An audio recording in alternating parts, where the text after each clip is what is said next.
l'année dernière, c'est un sujet qui avait, je crois, nourri vos débats avec passion. C'est la thématique de l'accessibilité, l'évolution réglementaire depuis un an. Et donc, pour cette table ronde, on va demander à Madame Michèle Lepoutre, qui préside la commission juridique et au SINORCA, de nous rejoindre. Philippe Estourneau, président du syndicat Languedoc-Roussillon, on s'est vu hier, monsieur. Jean-Pierre Chedal, je ne sais pas si Jean-Pierre il est là, de nous rejoindre. Pierre Siolfi, qui est responsable du pôle accessibilité de l'association Valentin OI, donc les aveugles, merci. Et puis Sophie Breton, qui a déjà pris place, qui est Access Advice. Alors, on va essayer, comme pour la table ronde précédente, de vous donner un maximum la parole dans la salle. Néanmoins, notamment Madame Lepoutre a prévu une présentation qui permette de recadrer les choses. Donc on va commencer par cette présentation, Madame. Ça va permettre à tout le monde de se remettre à niveau sur les volets juridiques et réglementaires. Et puis, on aura aussi une présentation très visuelle et qui nous donnera peut-être matière à échange avec la salle. Mais peut-être qu'on démarre par cette mise à jour pour tout le monde. Voilà, bonjour. C'est bon? Oui. Bonjour à tous et merci d'être nombreux. Donc, l'accessibilité, c'est un dossier qu'on suit au SINORCA depuis de nombreuses années et qui nous touche énormément. Alors là, on va vous présenter un petit peu les évolutions depuis un an, parce que vous qui suivez fidèlement les congrès, vous savez à peu près où on en est. Donc on va essayer d'être le plus pratique possible, puisque ici, vous avez, j'allais dire, que des gens qui ont les mains dans le cambouis. C'est-à-dire qu'on est à la fois exploitant, membre des CCDSA, on participe aux négociations, et M. Siolfi est responsable de tout le pôle accessibilité de l'association Valentin OI. Je lui ai demandé de venir parce que je me suis aperçue que j'avais énormément de questions et maintenant une assez bonne connaissance des contraintes en matière de handicap moteur. Et par contre, il y en avait beaucoup qui découvraient le handicap visuel et qui ne savaient pas, avec la meilleure volonté du monde, comment rendre leur établissement accessible au handicap visuel. Donc c'est pour ça que cette année, et M. Siolfi a accepté, on a décidé de mettre un certain focus sur le handicap visuel, parce qu'il vous le dira, il concerne un grand nombre de personnes, et avec un peu d'effort de notre part, il peut très correctement être pris en compte. Donc voilà, on va faire un petit panorama de où on en est maintenant. Alors moi, je vais essayer de faire avancer. Voilà, alors comment je fais avancer? Non, c'est pas ça. Il faut appuyer où? Il faut appuyer sur... J'ai 3 petites flèches, alors sur celle-là. Non, là, il n'y a plus rien. Quoi? Voilà. Voilà, donc on a eu un marathon concernant l'accessibilité, puisque les pouvoirs publics se sont aperçus qu'en fait, la France ne serait pas en accessibilité à la date prévue. Donc il y a eu toute une commission sous l'égide de la sénatrice Annelise Campion et des tas de concertations, pour ne pas dire négociations, menées sous l'égide de la déléguée ministérielle à l'accessibilité Marie-Proce Coletta, qui était venue l'année dernière, pour aboutir à 2 grands chantiers. Le premier, ça a été le chantier des ADAP. C'est-à-dire que si on ne faisait rien, on se trouvait, je pense, 90% de cette salle dans une situation de totale insécurité juridique au 1er janvier 2015. Donc il fallait changer les textes pour qu'on puisse, disons, ils ont dit pieusement, enjamber la date du 1er janvier 2015. Je vous expliquerai que ça présente quand même beaucoup de contraintes, ces ADAP. Donc, on nous a fait travailler comme des forcenés. On a sorti en fait l'ensemble des textes pour juin.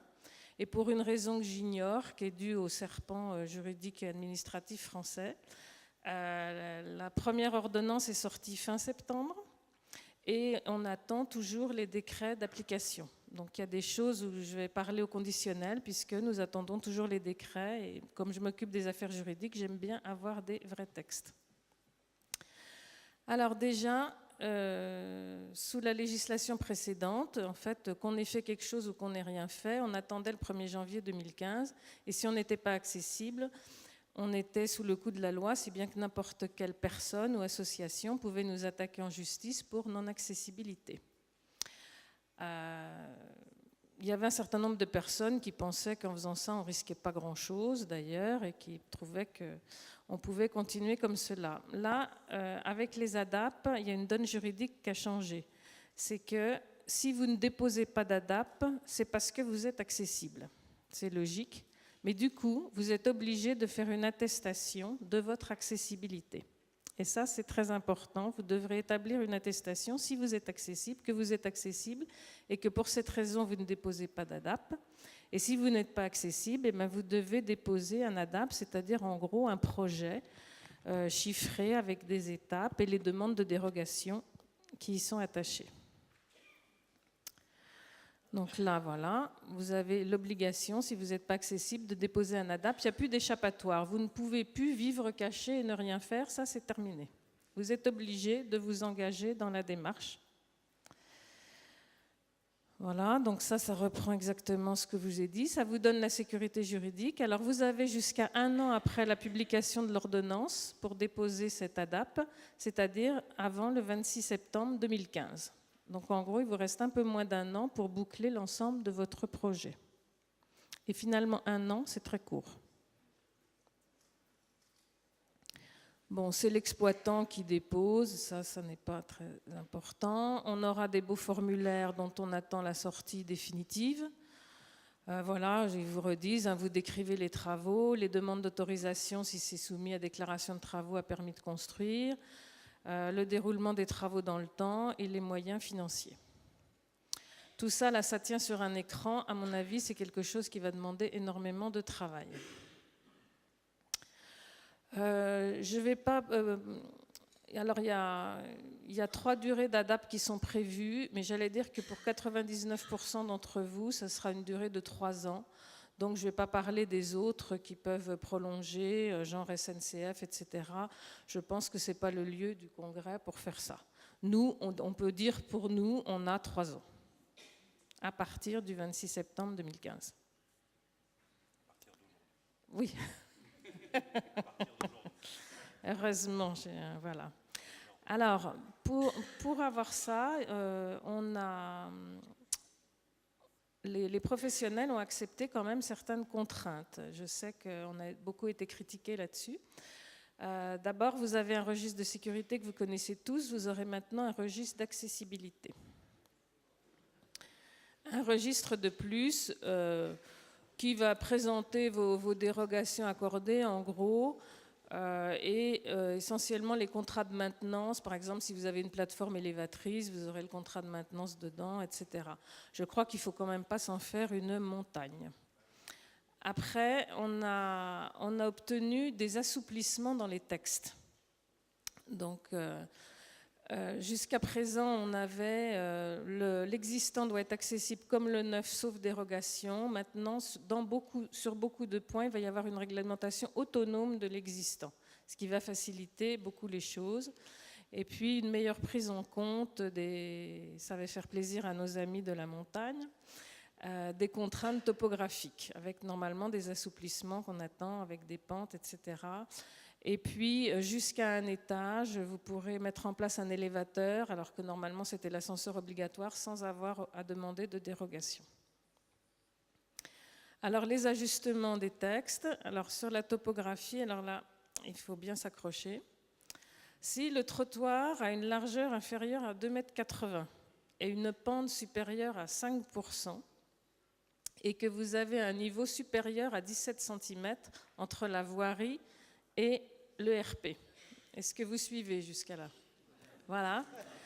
Si vous êtes dans ce cas, donc vous avez une marge de plus de 17 cm dans une rue en pente avec un trottoir de moins de 2,80 m, vous êtes considéré comme non accessible au handicap moteur, c'est-à-dire qu'une personne en fauteuil ne peut pas pénétrer dans votre établissement. Et ça a des conséquences très importantes parce que ce qui a été obtenu aussi, c'est le bon sens aussi, mais ça a mis des années, c'est que si vous ne pouvez pas entrer dans l'établissement, on n'exige pas l'accessibilité. Donc vous n'aurez pas, par exemple, pour un restaurant dans lequel on ne peut pas entrer, l'obligation d'avoir des sanitaires accessibles. Avant que mon voisin me le dise, vous aurez quand même l'obligation de vous mettre en conformité avec la législation sur toutes les autres formes de handicap. Alors, la technique a fait des progrès aussi, qui sont pris un peu en compte dans la législation. Vous avez la rampe amovible type trait d'union, comme un tiroir qu'on sort de la marche. J'espère qu'on pourra en voir avec Hippotel. Je ne sais pas. Ça serait bien. L'entrée dissociée est admise à condition qu'elle soit ouverte à tous et non discriminatoire. La largeur des allées pour les restaurants, je le dis rapidement, donc c'est ce qu'on appelle les principales allées structurantes qui devront avoir 1,40 m de large, donc en gros pour aller de l'entrée à la table accessible et aux toilettes. Les autres allées pourront rester à 60 cm. Une dérogation pour les restaurants qui est très importante. Pour des restaurants qui ont un étage ou une mezzanine, s'il y a moins de 25% des places à l'étage, ils ne sont pas dans l'obligation d'installer un ascenseur. Et puis, voilà, je rappelle le nombre d'emplacements pour les hôteliers, vous les connaissez tous, une chambre jusqu'à 20, une deuxième chambre jusqu'à 50, et après, une chambre par tranche de 50 entamée. Ça veut dire pour 51 chambres, il vous faut 3 chambres accessibles. Pour les restaurants, il faut 2 places jusqu'à 50 places, et ensuite, une place de plus par tranche de 50 entamée. Voilà. Pour les hôtels-bureaux qui ont des sanitaires dans toutes les chambres, on n'exige plus que les toilettes communes de l'hôtel soient accessibles. Ça, c'est un point qui coinçait énormément. On peut avoir aussi le sanitaire accessible qui soit mixte. Et puis, on ne vous exige plus un sanitaire adapté femme, un sanitaire adapté homme. Là, je vous ai fait des petits plans Là, c'est la salle de bain. Je pense que vous connaissez tous à peu près le rectangle de 80 cm par 130 à côté des toilettes et ce qu'on appelle l'aire de giration de 1,50 m. Sachant que l'aire de giration peut se trouver dans l'existant à l'extérieur des toilettes. Ça, c'est aussi très important. On va peut-être pas aller trop dans le détail de la normalisation parce que sans ça, on sera vite perdu. Donc les hôtels de moins de 10 chambres sont exemptés. Auparavant, on exigeait 90 cm de chaque côté du lit. Et ça n'est plus le cas. Vous n'avez plus ce passage que d'un côté du lit dans l'existant. Donc tout ça, ça fait des tas de petits détails, mais qui changent beaucoup de choses sur les plans. Et pareil pour la salle de bain, on a des aires de giration. Je pense que vous le voyez sur le schéma. Par exemple, l'aire de giration là, peut glisser sous le lavabo de 15 cm. Finalement, ça fait beaucoup, 15 cm pour un cercle. Voilà. Et 25 cm avec l'espace de débattement de la porte. Donc ça vous permet dans l'existant de faire des salles de bain accessibles dans des surfaces plus petites. Ça n'est pas l'idéal, mais dans l'existant, on a pris en compte le fait qu'il existe. Voilà, tout simplement. Alors, maintenant pour les dérogations. Vos dossiers passent dans tous les départements par des CCDSA où vous êtes bien représentés. Donc à Paris, moi je siège au titre du SINORCA. Jean-Pierre Chedal siège au titre de la CCI, mais il a quand même la moitié du cerveau SINORCA. Et Philippe Etourneau siège à la CCDSA de l'Hérault. Donc ils vont tous vous faire part des expériences. Alors, une grande nouveauté de l'ordonnance, je pense qui est extrêmement importante pour les restaurants, je vais pas revenir sur les autres sources de dérogation, c'est le refus de la copropriété d'autoriser l'exploitant, le restaurant dans notre cas ou le café, à faire les travaux d'accessibilité. C'est-à-dire qu'un restaurant qui est en rez-de-chaussée, il a besoin de percer son plafond pour faire un ascenseur pour desservir le premier étage. La copropriété refuse. Eh bien, il est autorisé, il déroge à cette réglementation. Donc pour les hôtels, je pense que ça va en concerner assez peu. Mais pour les restaurants, et ce n'était pas une vue de l'esprit, c'était souvent un casse-tête, parce que vous aviez des exploitants qui voulaient bien des travaux, qui avaient un projet, et la copropriété qui refusait. Donc ça a été, inutile de vous dire, une grande déception des associations, parce qu'il ne faudrait quand même pas que ce soit la porte ouverte pour échapper à toute obligation, ce qui, je pense, serait une grave erreur. Mais enfin, pour les restaurateurs, je pense que ça va permettre de débloquer beaucoup de situations quand même. Alors, je voulais vous dire, à la lumière de l'expérience, et puis mes collègues vous diront leur expérience, on voit souvent des dérogations refusées parce que le dossier a été mal monté. Alors, par exemple, un restaurant qui nous dit « Si je fais des sanitaires accessibles, je perds 20% de mon chiffre d'affaires ». Il ne nous met pas le plan de sa salle, il ne matérialise pas sur le plan les places qui vont être perdues par la circulation. Donc la commission dit, et malheureusement on est obligé de la suivre, comment vous justifiez que vous perdez 20%? C'est peut-être vrai, c'est peut-être pas vrai. Donc au moins quand vous demandez une dérogation sur ce motif, eh bien matérialisez sur le plan les places qui vont être perdues et le fait aussi que vous ne pouvez pas mettre vos toilettes ailleurs. Voilà. Donc il faut faire des dossiers sérieusement et je vous conseille de vous faire aider par des professionnels. On est bien entendu, je suis allée voir pas mal de restaurateurs déjà, à votre disposition pour vous aider. Ensuite, quand vous demandez une dérogation, montrez bien que vous demandez une dérogation par exemple pour les personnes, mais par exemple vous pouvez demander une dérogation pour le handicap visuel, parce qu'on a l'habitude des PMR, mais par exemple un escalier monument historique, on ne va pas toucher ses rampes et on ne va pas mettre de bande d'éveil à la vigilance.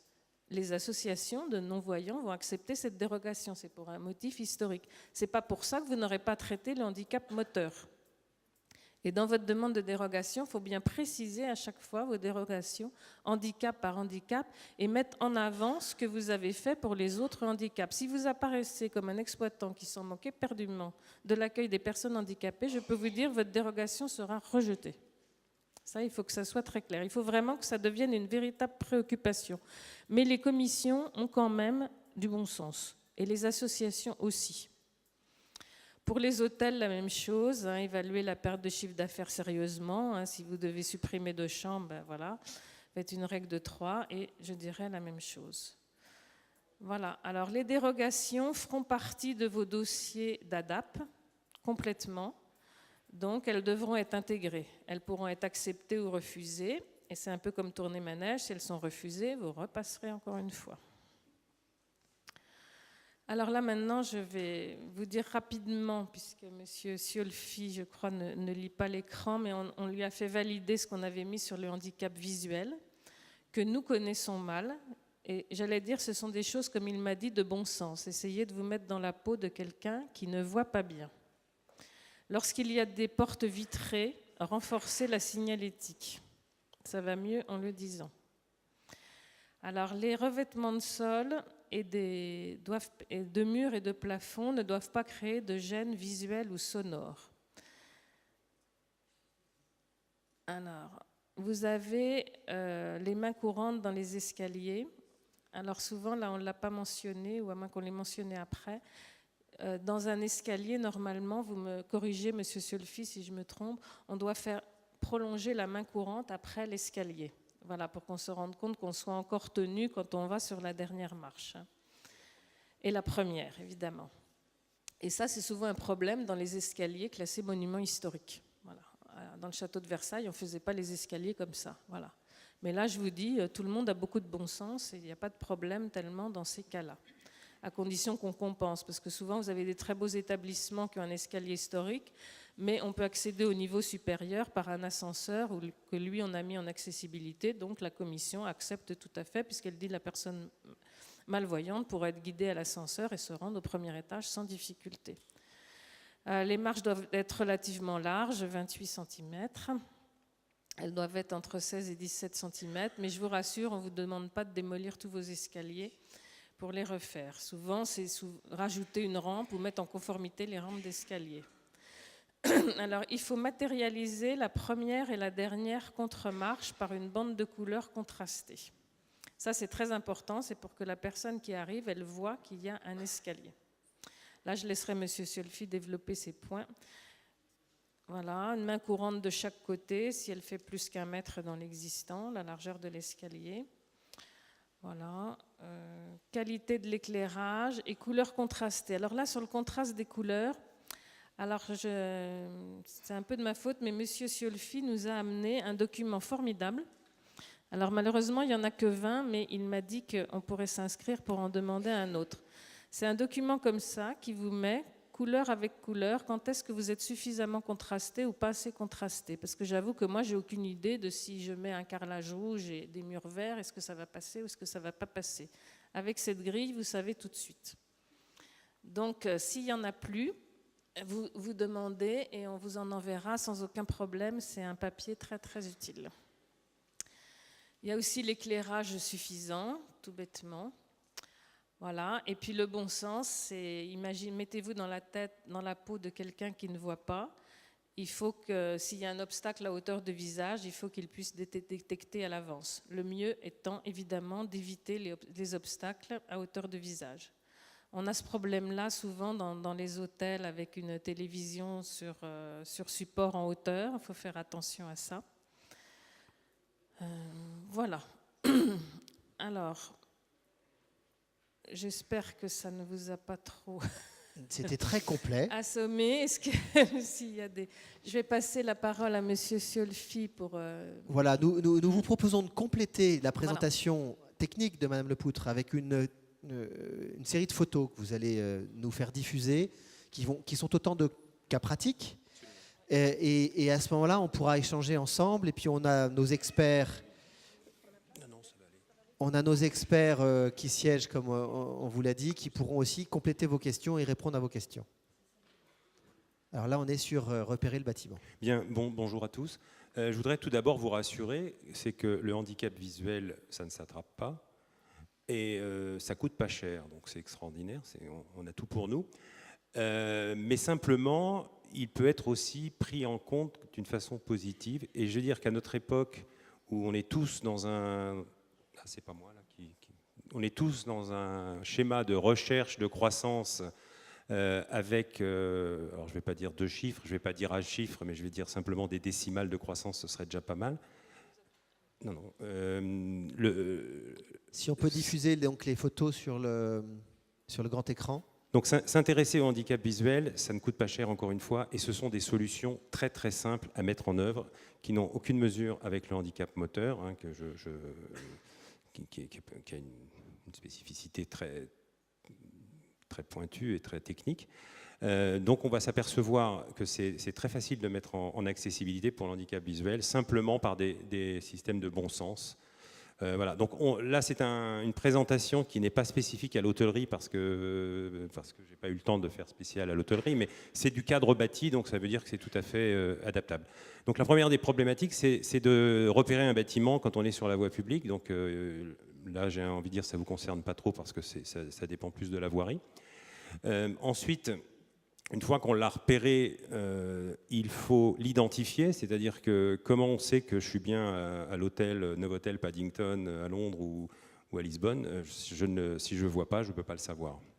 Il y a pour ça des systèmes vocaux qui permettent, ce qu'on appelle une balise sonore, qui permettent de déclencher un message par une télécommande que toutes les personnes en déficience visuelle ont sur eux. Hein. C'est un peu un outil de survie, c'est un peu le couteau suisse de la personne en situation de handicap visuel. Donc vous déclenchez la balise sonore avec simplement un impact sur la télécommande. Et là, on va vous dire, vous êtes bien au Novotel Paddington, ou vous êtes bien au Novotel Porte d'Orléans. Voilà. Enfin, je ne fais pas partie de Novotel, hein, mais c'est parce que j'y étais la semaine dernière, c'est pour ça que j'en parle. Voilà. Donc après, une fois qu'on sait qu'on est bien au bon endroit, on va tenter de rentrer dans l'hôtel. Et là, on va se heurter à plusieurs problèmes. C'est d'abord les portes vitrées. Alors, on est dans une société où on est un peu sous la dictature du design et du plat. Alors, tout est gris, aluminium. Enfin, ça n'engage que moi, ce que je dis, mais en tout cas, ça engage l'usager déficient visuel qui se promène un peu. Donc là, je vous invite sincèrement à faire un gros effort sur les parties vitrées de vos accès. Profitez des logos qui sont attachés à votre marque pour faire créer des bandes avec votre logo, hein, autant que la bande soit éducative. Il faut qu'elle soit très contrastée et surtout qu'elle soit mise à la fois à l'intérieur et à l'extérieur. Pourquoi ? Parce que les conditions d'éclairage sont différentes, qu'on soit à l'intérieur ou à l'extérieur, donc on repère de façon différente. Et puis simplement pour un problème d'esthétique, c'est qu'une bande collée que d'un seul côté, de l'autre côté on voit la colle et c'est pas très très joli. Voilà. On n'y pense pas toujours, mais c'est des choses toutes simples. Ensuite, une fois qu'on est dans l'hôtel ou dans le RP, eh bien, il faut qu'on accède à un certain nombre de services, notamment l'ascenseur. Donc, je pense qu'il est important de signaler le cheminement pour arriver soit à l'accueil, enfin dans un premier temps à l'accueil, et puis à l'ascenseur qui est un élément important. Je parle de l'accueil, là, 2 minutes. Ça n'apparaît pas sur les PowerPoint, mais j'entendais parler tout à l'heure d'équipe hôtel où vous allez mettre un point important sur l'accueil, je crois, et sur la formation. C'est là où il faut vraiment, à mon sens, appuyer, c'est sur la formation de vos personnels, où un déficient visuel, ça se voit pas, quoi. Enfin, c'est bête de dire ça, mais... Et puis on n'a pas forcément envie de le crier sur les toits. Donc il faut pouvoir les repérer à des choses très simples, c'est-à-dire qu'un déficient visuel, il va vous poser des questions, il va reposer 2 fois la même question. Alors c'est pas qu'il est plus bête qu'un autre, c'est simplement il veut s'assurer de l'information, parce que lui, il va pas la percevoir visuellement, donc il n'a pas de mémoire visuelle, mais au niveau auditif, c'est plutôt bien développé. Donc il va quand même demander à ce que ce soit répété. Et là, les personnels d'accueil doivent pouvoir identifier très rapidement, en fonction de ce type de questions, s'ils ont affaire à une personne en situation de déficience visuelle. Et donc là, je vous invite très sincèrement, c'est rien du tout, hein, c'est quoi? C'est une demi-heure, 3/4 d'heure à passer. Les associations sont à votre disposition et l'AVH est à votre disposition pour venir vous informer, sensibiliser votre personnel. Gracieusement, il n'y a aucun problème. Il faut savoir qu'on est à Paris, mais on a 65 comités régionaux dans toute la France, donc n'hésitez pas à revenir vers nous. On mettra à votre disposition toute notre expérience. Alors, dans un établissement recevant du public, la problématique, c'est la circulation verticale. On parlait tout à l'heure des escaliers. Vous pouvez voir que sur la photo de gauche, on a la première marche et la dernière marche contrastées. Sur la photo en haut à droite, on a des bandes d'éveil de vigilance, alors qui sont source de beaucoup de polémiques parce que c'est pas très joli, c'est disgracieux, c'est en plastique. On s'aperçoit qu'aujourd'hui, on a des techniques différentes, ce qu'on appelle des clous podotactiles, qui sont positionnés de la même façon qu'une bande, mais qui utilisent le support existant et qui ne masquent pas le support. Ces clous peuvent être déclinés sous différentes différentes textures, différentes couleurs, donc ils peuvent s'adapter à vos environnements en fonction de la décoration générale. Vous avez aussi en bas un autre exemple d'escalier. Ce qu'il faut savoir, c'est que c'est obligatoire à partir d'une volée de 3 marches. Pourquoi 3 marches? Je ne sais pas, on peut très bien se casser une jambe avec 2 marches, mais bon, c'est la législation, c'est comme ça, on va faire avec. Très bien. Alors là, vous voyez que tout à l'heure, on parlait des monuments nationaux. Là, c'est un contre-exemple. C'est-à-dire que là, on avait un très bel escalier, mais on a réussi quand même à déterminer des solutions à la fois, bon, on aime ou on n'aime pas, mais en tout cas, elles s'intègrent à mon sens plutôt bien. Je ne crois pas qu'il faille se retrancher derrière le label monument historique. Je crois qu'il ne faut pas penser que ce n'est pas possible. Même quand on a des châteaux, des hôtels dans des châteaux, dans des lieux historiques, il y a des solutions. Il faut juste les trouver, quoi. Mais elles existent en tout cas. Et je pense que les professionnels des produits pourront nous en parler un peu après en disant qu'il existe des solutions. Et si elles n'existent pas, eh bien, il faut les inventer, tout simplement. Parce que ça peut être intéressant pour tout le monde. Bon, voilà, ça c'est un contre-exemple du clou podotactile qui s'intègre. C'est les fameuses bandes qu'on connaît tous sur la voie publique. Elles existent de différentes couleurs, ce qui veut dire qu'aujourd'hui, si on est dans un contexte de décoration un petit peu vive, on peut en jouer. C'est-à-dire que pourquoi pas utiliser des contrastes très vifs dans des environnements très modernes. Bon, après, on aime ou on n'aime pas, c'est pas le problème, mais il faut y penser. Là, c'est, je crois, les dessous d'escalier. Voilà. Il faut aussi penser à ça, c'est-à-dire qu'une personne non-voyante à la canne ne va pas détecter le dessous de l'escalier parce qu'à la canne, il détecte 30 ou 40 cm devant lui, mais pas plus. Donc quand il sera arrivé, il aura déjà pris le dessous d'escalier, donc c'est un peu dommage. Et il faut juste y penser. Simplement avec un bac à fleurs, on peut la trouver. Alors là, par contre, c'est des bons endroits pour mettre des PLV, je crois que ça s'appelle comme ça, ou des choses qui ne feront pas obstacle à la circulation principale. Les mains courantes, on en parlait tout à l'heure. Donc, évidemment, l'idéal, c'est d'avoir 2 hauteurs de mains courantes pour à la fois les enfants, les personnes de petite taille, et que ça s'adapte au maximum de gens. Au niveau de la déficience visuelle, on a en bas au centre, je crois, ce qu'on appelle un manchon, c'est-à-dire qu'on peut repérer de façon tactile par le braille et par le gros caractère relief le sens de l'escalier et ce que l'on va trouver en haut de l'escalier. Donc, c'est valable dans les 2 sens.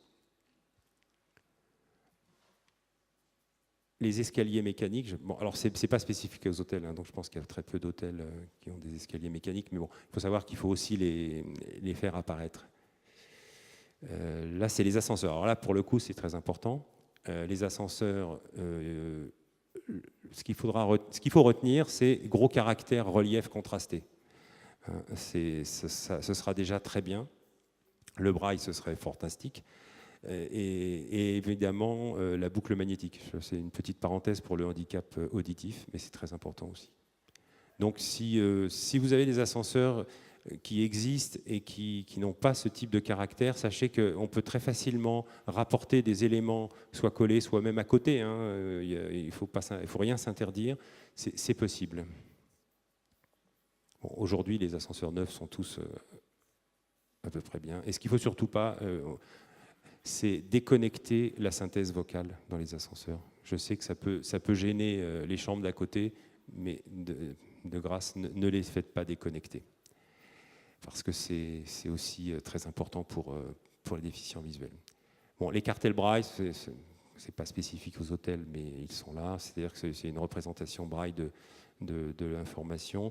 Je vais peut-être en profiter pour vous informer juste sur la population des déficients visuels. Aujourd'hui, il y a à peu près 65 000 non-voyants en France, dont à peu près 10% de braillistes. Braillistes, hein, c'est donc les gens qui savent lire le braille. Ça s'apprend tout jeune, c'est difficile de l'apprendre un peu plus tard. Mais en face de ces 65 000 personnes non-voyants, vous avez aujourd'hui à peu près 2 millions à 2 500 000 personnes déficients visuels. Ce qu'il faut savoir, que c'est une population qui va croître de façon exponentielle, heureusement ou malheureusement. Mais ce qui veut dire aussi, c'est que, je parlais tout à l'heure des décimales de croissance, c'est peut-être là où il faut aller les chercher. Donc, le côté positif de la mise en accessibilité, parce que c'est des gens qui aujourd'hui se privent de beaucoup de choses, notamment par exemple au niveau des restaurants, une expérience tout à fait personnelle, une carte de restaurant, si vous savez, j'allais dire si vous savez pas lire, c'est pas ça. Si vous ne pouvez pas lire, c'est un peu compliqué et vous n'allez pas demander à la personne qui vous la présente de décliner toute la carte de restaurant. Donc moi personnellement, quand je suis dans les hôtels en province, parce que je tourne pas mal en province, je prends le plat du jour. Je dis le plat du jour ira très bien, même si je ne sais pas ce que c'est. Voilà, donc ça touche une problématique au niveau des cartes de restauration. On a des éclairages un peu particuliers parfois dans des restaurants avec des thèmes ou des ambiances un peu spécifiques. Si on peut avoir des cartes de restaurant avec des caractères un peu plus gros, ce serait fantastique. Si on les avait en braille pour les braillistes, ce serait extraordinaire. Mais aussi, ce qui serait intéressant, c'est d'avoir... C'est pas moi qui fais bouger les choses, là. Je suis désolé. Bon, on en revient à la signatique. Donc, les cartes de restaurant, il faut savoir qu'aujourd'hui, avec les smartphones, on peut avoir des relais en Wi-Fi, en Bluetooth, en tout ce qu'on veut, et avoir les cartes de restaurant au format vocal, au format audio. Ça, c'est extraordinaire. Ça peut être aussi, là aussi, un formidable outil de publicité, parce que sur les sites de vos différents établissements, vous pouvez avoir un petit onglet, télécharger la carte du restaurant au format audio, PDF, .doc, .text, tout ce qu'on veut. Et je peux vous assurer que les personnes en situation de handicap visuel, quand ils vont savoir ça, ils vont forcément le télécharger, l'écouter chez eux tranquillement, ils vont se dire « Tiens, ouais, je vais aller dans ce resto parce que la carte m'intéresse et je sais déjà ce que je vais pouvoir prendre et je ne serai pas en situation de handicap, encore une fois, face à la carte de restaurant. » Donc ça, c'est quelque chose, moi, je vous invite à faire parce que c'est vraiment, c'est très utile, c'est du bon sens, mais c'est très utile et ça permet. Vous savez, nous les non-voyants, les malvoyants et les non-voyants, on prépare tout en amont parce que ce qu'on ne sait pas faire, c'est s'adapter au milieu. Je ne vous ai pas dit, mais je suis déçu parce que les jeunes femmes qui étaient au premier rang sont parties. C'est le seul rang que je vois, donc je suis un peu déçu, mais tant pis. Il y en a quand même à mes côtés. Donc n'hésitez pas, c'est vraiment quelque chose de très très sympathique. Nous, on prépare tout en amont, de même que pour venir ici, j'ai préparé mon parcours en métro et j'ai pris sur mon smartphone, j'ai noté de façon vocale là où je devais changer, les directions que je devais prendre, etc. Donc c'est un bon point et c'est un point qui, en plus, un côté technologique. Nos enfants ont tous des baladeurs sur la tête, essayons de leur mettre autre chose dans les oreilles, de la littérature, des cartes de restaurant, pourquoi pas. Et puis aussi dans les hôtels, par exemple, tous les services que vous offrez, le room service, les horaires de petit déjeuner, etc. Quand on arrive dans un hôtel, qu'on est malvoyant, on ne peut pas le lire, donc on est un peu frustré. Et je voudrais aussi là intervenir sur, puisqu'il y a de la signalétique sur l'écran. Quand on est dans un hôtel et qu'on est valide, quand on ferme la porte de l'hôtel, qu'on est dans sa chambre, derrière la porte, il y a souvent le plan d'évacuation et la première sortie de secours à partir de votre chambre et le cheminement. Alors on ne le regarde pas ou le pu, mais en tout cas, il existe et inconsciemment, on le visualise quand même, donc on sait où il est. Quand on est déficient visuel, eh ben, c'est difficile de trouver la première sortie de secours, hein, parce que sur le plan, on ne la voit pas forcément.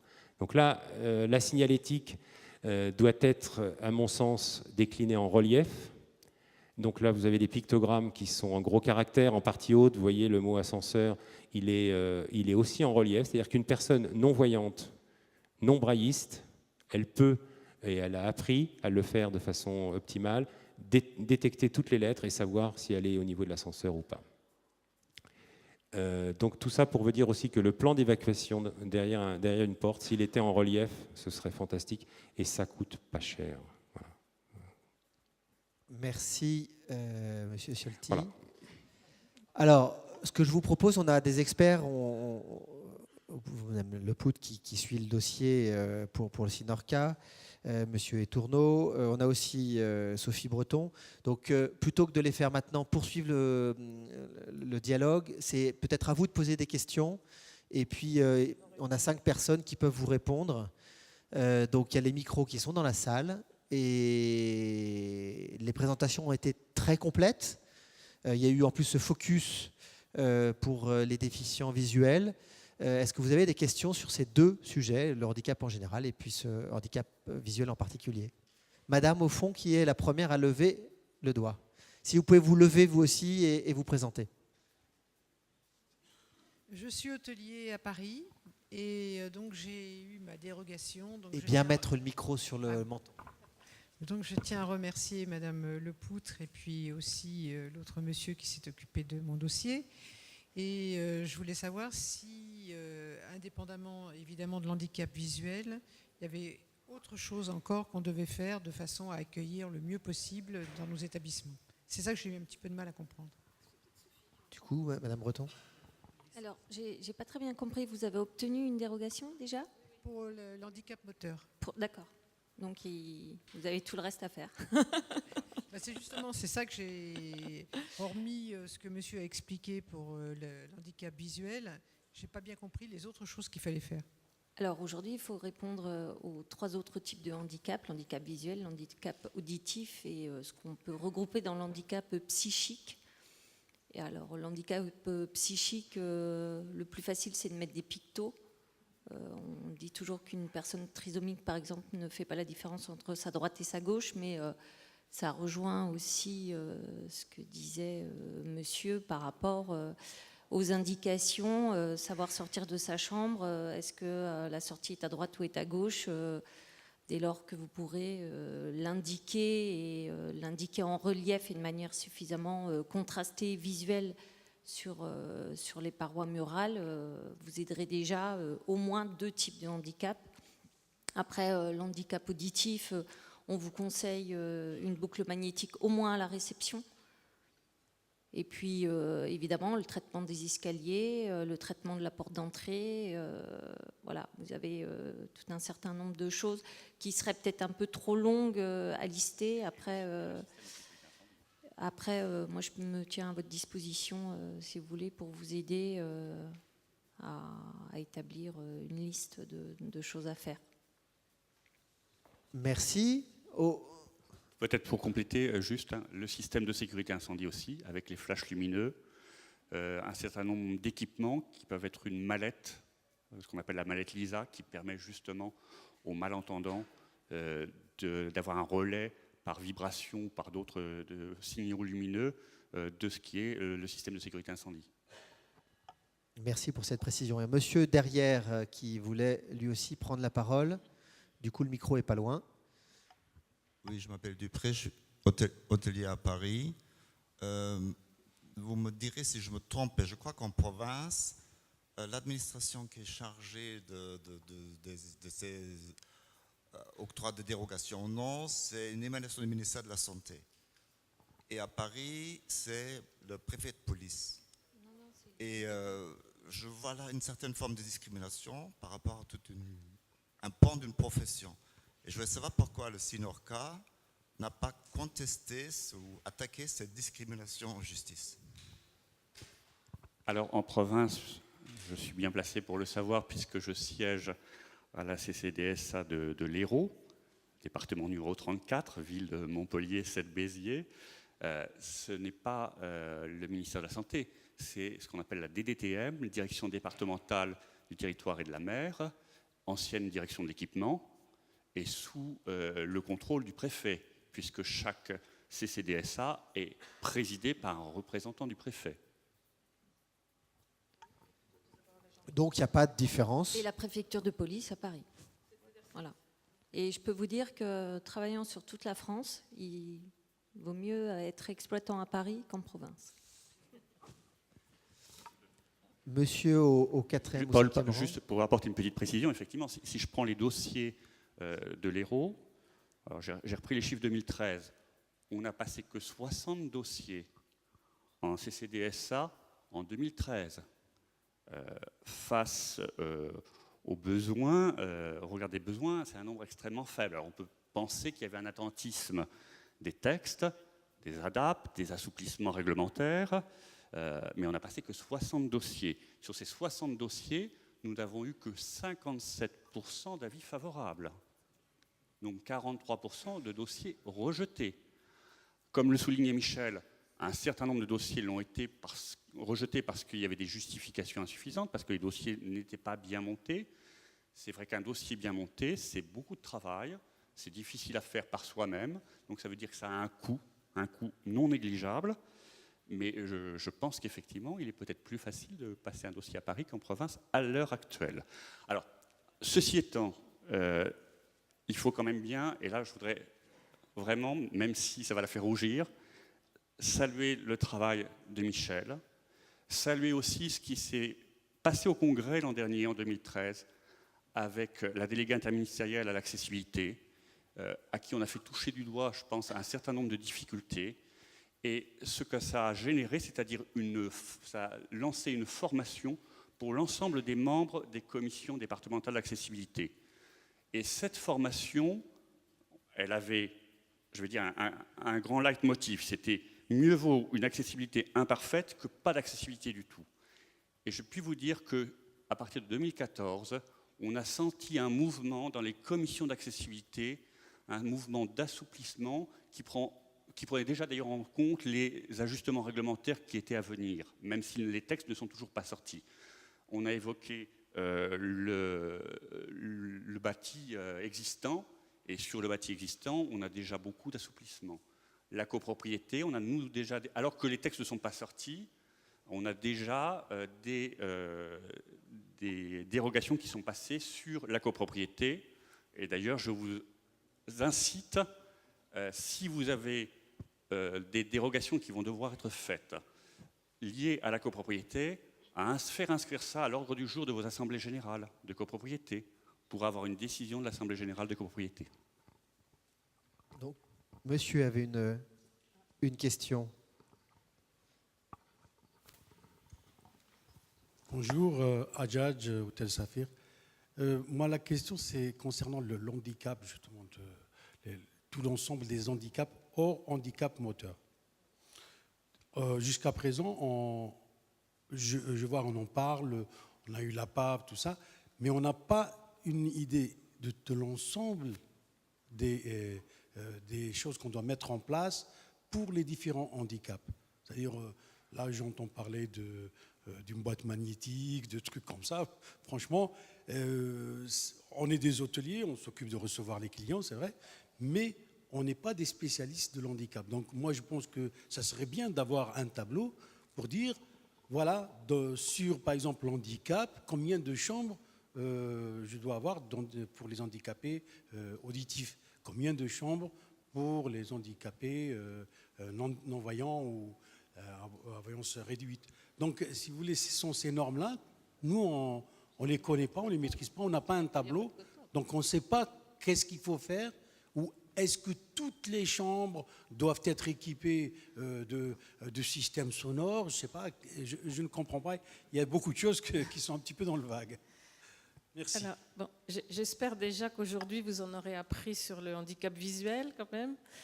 Alors, le problème qu'on a, c'est que la première loi sur le handicap, qui datait de 1975, avait mis surtout l'accent sur le handicap moteur et que les quotas, en tout cas dans nos établissements, sont pour le handicap moteur. Les quotas pour les autres handicaps n'ont pas été définis. Donc, je dirais que on retient le même quota. Mais j'allais dire, pour les autres handicaps, je pense qu'il faut penser plus globalement. C'est-à-dire, quand moi je suis hôtelière, quand je refais une salle de bain, et ben maintenant je ne fais pas tout pastel dans la même couleur. Je pense contraste visuel parce qu'on fait des choses très jolies et ça ne coûte pas plus cher, par exemple. Par exemple, il y a des trucs tout bêtes. Moi, c'est les associations qui... Maintenant, vous avez des télévisions qui ont presque toutes la fonction télétexte, le surtitrage, sauf qu'il y a dans les hôtels aucune notice qui explique comment on met en place ce télétexte. Pour les personnes qui n'entendent pas, il y a la fonction télétexte sur le téléviseur, mais personne n'explique nulle part comment on le met, tout simplement. Je dirais qu'il faut quand même un petit peu beaucoup de bon sens, et je dirais qu'à part l'accessibilité PMR, et encore je me ferais taper dessus par les APF si je vous disais qu'il faut essayer de penser à l'accessibilité universelle, je dirais franchement que pour les autres types de handicap, il faut essayer de penser global. Les indications en relief partout, elles vont permettre, parce qu'il y a très peu d'hôtels quand même où vous avez une chambre spécifique pour le handicap visuel. Assez peu. Par contre, que la personne malvoyante puisse se repérer dans l'ensemble de votre établissement, comme vous l'expliquez, Monsieur Siolfi, ça, vous pouvez le faire. Mettre derrière votre plan d'évacuation en relief, moi, j'y avais encore jamais pensé, vous voyez, et pourtant, Dieu sait le nombre d'heures de négociation que j'ai passées. Je pense qu'on peut le faire dans toutes les chambres. Il y a des choses qui peuvent être faites partout. Maintenant, pour les choses qui demandent une mise lourde, une mise en accessibilité lourde qui touche le bâti, là, on a les quotas. Mais si vous appliquez les quotas aux autres handicaps, il faut savoir qu'en France, le premier handicap, est-ce que vous savez lequel c'est? C'est le handicap mental, qui touche le plus de personnes. Donc ça, c'est le premier handicap. Et oui, oui, oui. Et là, j'allais dire, pour le handicap mental, il y a tout ce qui est signalétique, mais il y a surtout, surtout, surtout la formation du personnel. Et ça, c'est essentiel. C'est essentiel. Est-ce qu'il y a une ou deux dernières questions sur cette thématique Oui. Vous voulez préciser, Monsieur Siolfi? Oui, puis moi après, j'aimerais poser une ou deux questions. D'accord. Profitez-en parce que c'est vous qui avez le micro. Oui, je voudrais juste apporter un complément d'information à la dernière question. Il n'y a pas de règles pour les trois types de handicap autres que le handicap moteur. Pourquoi? Parce qu'il n'y a pas de raison qu'une personne qui soit malentendante ne puisse pas être au 18e étage d'un hôtel et avoir une vue magnifique sur Central Park. Pourquoi qu'elle n'y aurait pas le droit? Parce que la chambre du 18e est adaptée, alors que c'est qu'au premier étage. Ça, c'est déjà un principe de base qu'il faut intégrer. Deuxièmement, le handicap auditif, statistiquement, pardon, il y a peu de chances, très sincèrement. Ce serait merveilleux si tous les aveugles et tous les non-voyants et tous les malentendants voyageaient en même temps et voyageaient beaucoup plus. Ce serait extraordinaire. Franchement, vous auriez, un chiffre d'affaires qui croît de façon assez spectaculaire. Donc, statistiquement, non, il y a peu de chances d'avoir 4 personnes malentendantes dans un hôtel, même s'il n'a que 15 chambres. Donc, pour la malentendance, une boucle magnétique à l'accueil, ça coûte entre 300 et 500 €, enfin à peu près. Hein, c'est un tout petit appareil qui est gros comme 2 paquets de gitane. Et puis simplement avoir une petite mallette à la réception en dessous, c'est gros comme une mallette, avec dedans un réveil vibrant, un petit spot lumineux qui prévient quand le réveil sonne, et puis un petit coussin vibrant que en général les gens malentendants mettent sous leur oreiller. Ça coûte 200 €. Pardon ? 1000 €. Bon. Mais il n'en faut qu'une, parce que statistiquement, vous n'en aurez pas deux personnes comme ça dans votre établissement le même jour. Madame. Allez, on reprend une question dans la salle. Prenez le micro parce que vos collègues ne vous entendent pas. Oui, bonjour. À quel organisme on s'adresse pour trouver ces mallettes? À quel organisme on s'adresse pour avoir les plans de sécurité en braille? Parce que moi, je viens de les refaire et on ne m'a jamais proposé de les mettre en braille, quoi. Donc voilà, donc c'est un petit peu aussi le problème qu'on a. C'est qu'on peut faire plein de choses, ça j'en suis tout à fait consciente, mais à qui on s'adresse? Pour ce qui est du handicap visuel, vous pouvez vous adresser à l'association Valentin Houy qui est à votre disposition. Pas que, mais enfin, puisqu'elle est là aujourd'hui, qu'elle a accepté de venir, on va quand même la citer. Vous avez aussi le site de l'accessibilité du ministère qui est très très bien fait. Et puis vous avez, je vais quand même les citer, on a des partenaires au Sinorca.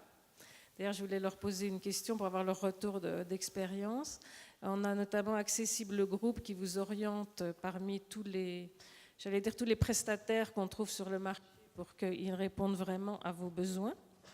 Donc vous pouvez les consulter. On a aussi un cabinet d'architectes à qui je vais demander comment ça se passe exactement, quel est le retour d'expérience d'architectes sur les demandes de dérogation, puisque finalement c'est eux qui vont aller converser beaucoup avec les architectes. Donc, est-ce qu'ils peuvent nous dire un petit peu comment ça se passe et quelles sont les principales difficultés dans notre secteur, sur quoi ça coince le plus ou le moins? Bonjour à tous, Jean-Sébastien Schwartz du cabinet 4+A. Globalement, comme vous disiez tout à l'heure, effectivement, les dérogations sur Paris ne sont pas si difficiles que ça à obtenir, sous réserve de constituer des dossiers qui soient assez fournis.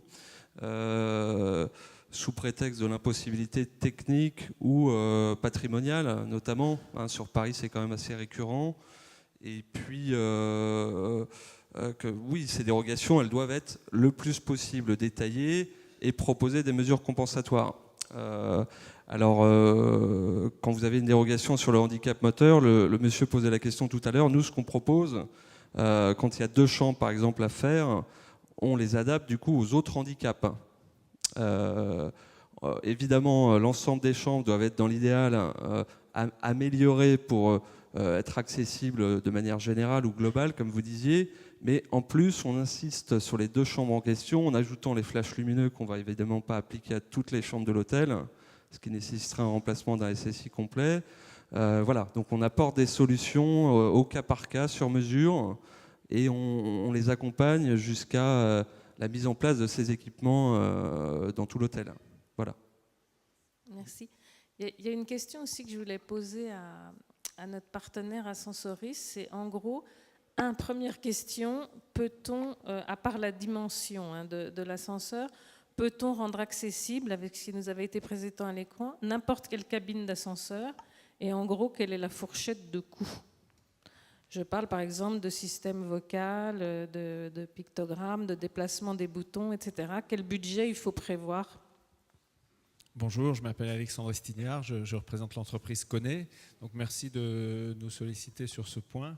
Ce que je voudrais tout d'abord dire, c'est qu'on est à votre disposition pour vous apporter tout ce service dont vous avez fait état, parce que vous êtes concentré sur l'activité économique de vos établissements et pas toujours au fait de toutes ces questions. Donc il ne faut pas hésiter à nous solliciter. Sur votre question, la mise en conformité ou l'évolution d'un ascenseur, j'allais dire, c'est beaucoup de cas par cas, parce que ça dépend du type d'établissement, ça dépend de l'ancienneté de la cabine, ça dépend de la qualité de l'entretien qui a été fait, ça dépend donc vraiment, ça suppose un état des lieux, parce que vous avez beau avoir un contrat d'entretien régulier, tous les éléments de fonctionnement ne sont pas forcément, on va dire, aux normes ou compatibles avec les enjeux de sécurité. Donc la première étape, c'est d'établir un audit de l'existant. Sur l'élément budgétaire, c'est difficile de répondre parce que je dirais que ça dépend encore une fois des éléments qui sont en jeu, mais c'est pas s'il s'agit de la boucle inductive, c'est pareil, on est sur quelques milliers d'euros, pas plus. S'il s'agit de moderniser complètement un ascenseur, il faut savoir que, bon, pour donner quand même des budgets, un ascenseur neuf, dans le neuf, comme on dit, C'est un budget sur un établissement qui fait 6-7 niveaux, c'est de l'ordre de 35-40 000 euros. Un ascenseur qui serait une gaine créée dans un établissement qui n'en comporte pas, c'est souvent beaucoup de travaux extérieurs, de maçonnerie, de menuiserie, et donc on peut pourquoi pas doubler ce budget. Bon, c'est des ordres de grandeur que je vous donne. Et puis les modernisations, donc évolution sur des équipements existants, encore une fois, ça dépend. Les budgets moyens, c'est de l'ordre de 15 ou 20 000 euros. Quand je vous dis un budget moyen, c'est des travaux de modernisation sur parc existant. Le budget moyen sur les appareils que l'on traite en France, c'est de cet ordre de grandeur. Je ne sais pas si ça répond bien à votre question. Voilà. Et puis pour compléter et vous apporter une information, encore une fois, on est à votre disposition pour vous accompagner sur des sujets d'accessibilité qui touchent à l'automatisation des portes, donc les portes piétonnes d'accès à vos établissements, éventuellement les portes à l'intérieur de l'établissement, puisqu'on peut mettre en place facilement des automatismes pour faciliter le passage de ces portes dans les établissements. Et en ce qui concerne l'ascenseur, on est par nature, c'est dans nos gènes, on est une société finlandaise, et donc on a dans nos gènes l'innovation qui nous pousse. On est évidemment très sollicité par vous, clients, et on sort régulièrement des nouvelles solutions sur le marché. Je vous encourage à passer sur notre stand tout à l'heure pour découvrir ces solutions qui permettent maintenant d'implanter ou de faire des remplacements de manière très avantageuse, très compacte, avec l'avantage d'agrandir les cabines, d'agrandir les seuils et donc d'arriver à des compatibilités d'accessibilité, y compris au PMR. Merci. Oui, très rapidement, je voudrais insister sur la commission à Paris qui se tient tous les 15 jours, avec des dossiers qui sont traités, je dois dire, dans un esprit d'analyse et de modération qui permet de préserver l'intérêt commun, je le dis dans ce sens-là, puisqu'on a des avis favorables à hauteur de 80%. Aujourd'hui, faire un dossier, c'est urgent, c'est impératif. Comme Michel Lepout le disait tout à l'heure, il n'est pas question de penser que ne rien faire vous dédouanera de procédures qui pourraient arriver.